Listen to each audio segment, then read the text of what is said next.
ஒன்றை மட்டும் நினைச்சிங்க, ஒரு மனிதன் சராசரி இந்த பூமியில வாழணும்னாக்கா 422 மரங்கள் தேவைப்படுது. ஆனா வாழ்க்கையில ஒரு மரமாவது நட்டு வைங்க. எனக்கா கடைசியா நம்ம வைக்க போறது ஒரு பெட்டியில தான், அதுவும் ஒரு மரத்தால செய்யப்பட்டது தான். அந்த மரமாவது மிஞ்சப்படணும். சரிங்களா? வணக்கம். நம் முன்னோர்கள் 5 பஞ்சபூதங்களை இயற்கை வளம்னு சொன்னாங்க.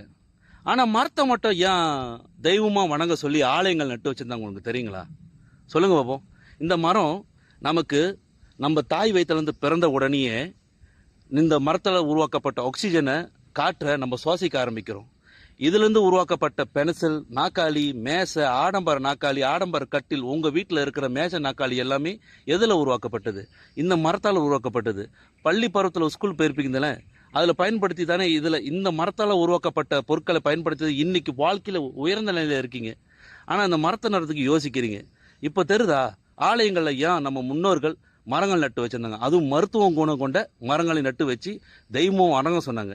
ஆனால் இப்போ உள்ள நிலைமை என்ன பண்ணிட்டு இருக்கோம்? நம்ம மனிதனாகி இதை அழிக்கிறாங்க. இதை அழிச்சு வாழ விடாம, இதை நம்பி வாழக்கூடிய பிராணிகளையும் வாழ விடாம மனிதன் இருந்து கொண்டுட்டு இருக்கான்.